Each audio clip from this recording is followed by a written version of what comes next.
Antes de dormir, quase todo ser humano já teve aquele instante estranho em que tudo parece distante demais. Os sons ficam abafados. O próprio corpo parece um objeto emprestado. E por alguns segundos, surge uma pergunta silenciosa, e se nada disso for exatamente o que parece, essa sensação não vem do medo. Vem da dúvida. Uma dúvida antiga que atravessa séculos, religiões, impérios e agora laboratórios de ponta. Porque, em algum momento da história, a humanidade começou a desconfiar não apenas do universo, mas da própria realidade. E foi aí que surgiu um conflito desconfortável. Um dilema que não envolve apenas ciência ou filosofia, mas a própria noção de existência. Um desafio que testa os limites do conhecimento humano e coloca em risco algo muito mais profundo do que teorias, a ideia de que o mundo é real. Não se trata de ficção científica. Não se trata de crença. Trata-se de um experimento real, discutido por físicos, matemáticos e filósofos contemporâneos, que levantam uma hipótese perturbadora, a de que talvez vivamos dentro de uma simulação. E o problema não é a hipótese. O problema é que, segundo alguns cálculos, ela pode ser mais provável do que o contrário. Para entender isso, precisamos falar de um conceito central, um conceito invisível, mas constante em toda essa história, um limite silencioso que guia cada passo dessa investigação. Esse conceito é conhecido como o limite da realidade observável. Ele não é um lugar físico, não é uma barreira visível. É a fronteira entre o que conseguimos medir e o que talvez nunca consigamos provar.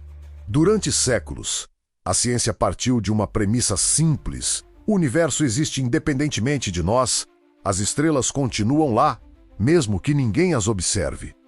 As leis da física funcionam sozinhas.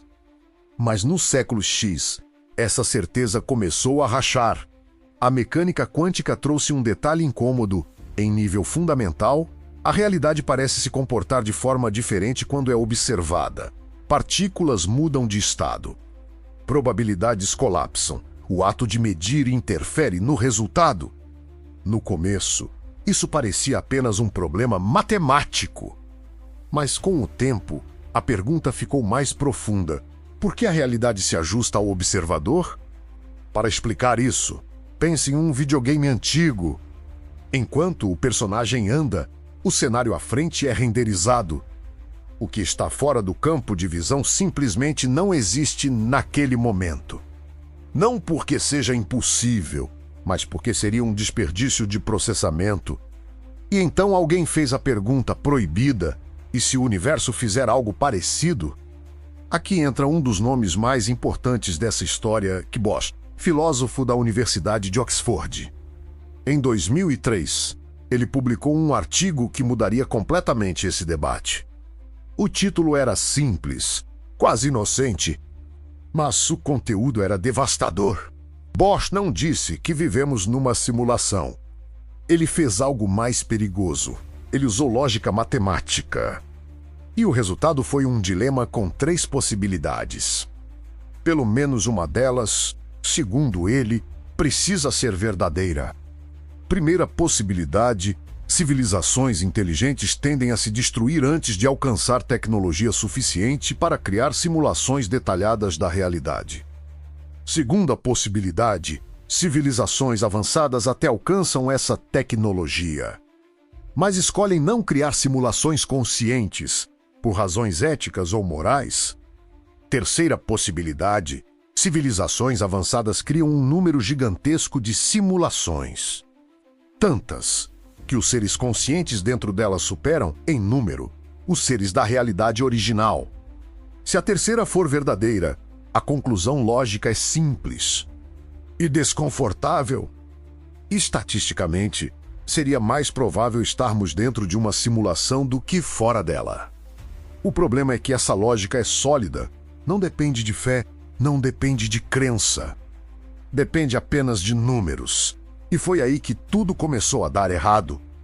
Porque alguns físicos decidiram ir além da filosofia, decidiram procurar evidências físicas, sinais no próprio tecido do universo que indicassem limites artificiais. Um deles foi o físico Silas Beam, do Farabi, nos Estados Unidos. Ele levantou uma ideia inquietante. Se o universo fosse uma simulação, ele teria limitações computacionais. Assim como qualquer sistema digital. Essas limitações poderiam aparecer como pixels da realidade, uma resolução máxima do espaço-tempo, um limite mínimo de energia, uma grade invisível por trás de tudo. Curiosamente, a física moderna já trabalha com algo parecido. O chamado comprimento de Planck, uma escala tão pequena que abaixo dela as leis da física deixam de fazer sentido. É como se a realidade tivesse uma resolução mínima. Um tamanho de pixel do universo. Coincidência? Ou assinatura? Mas o ponto mais estranho não estava aí. O problema é que, quando observamos o universo em larga escala, ele parece otimizado. Constantes físicas ajustadas com precisão absurda. Pequenas variações tornariam a vida impossível. Isso ficou conhecido como o ajuste fino do universo. Alguns dizem que é sorte. Outros dizem que é necessidade. Mas há quem diga que é design. E foi nesse ponto que surgiu um dilema moral real. Se estivermos numa simulação, alguém está observando, e se estiver, somos apenas dados, temos direitos, ou somos apenas um experimento? Esse dilema ganhou contornos ainda mais sombrios quando grandes nomes da tecnologia começaram a levar a hipótese a sério.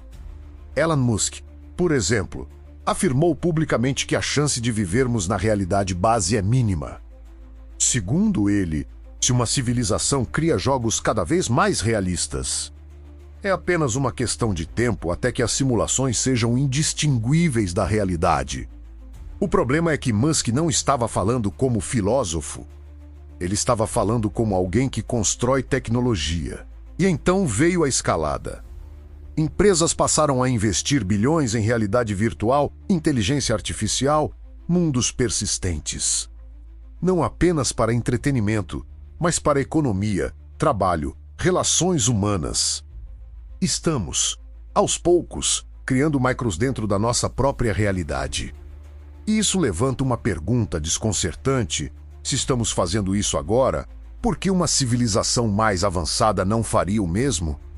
Mas é aqui que a expectativa se quebra.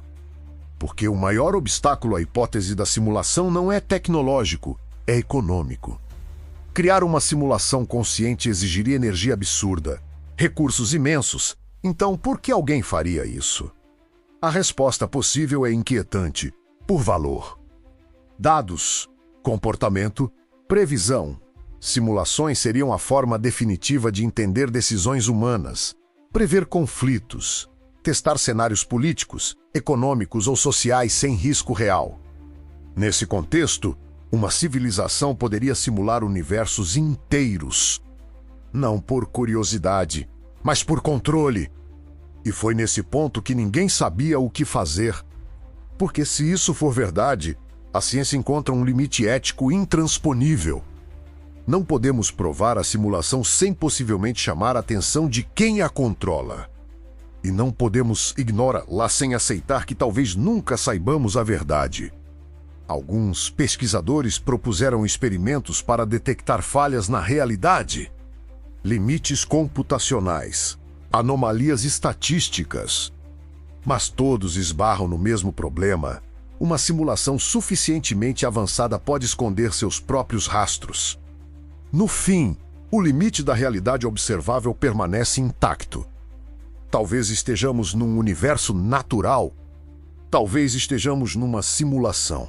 Talvez a própria pergunta seja parte do sistema. E há algo profundamente irônico nisso tudo. Se vivermos numa simulação, então nossa busca por sentido, por verdade, por ética, também faz parte dela.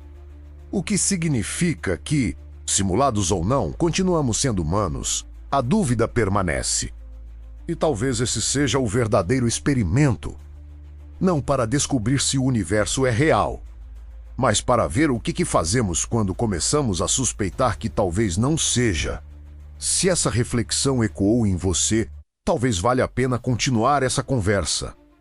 Curtir, comentar ou compartilhar ajuda esse tipo de conteúdo a existir. Porque, real ou não, pensar ainda é a única coisa que ninguém conseguiu simular completamente.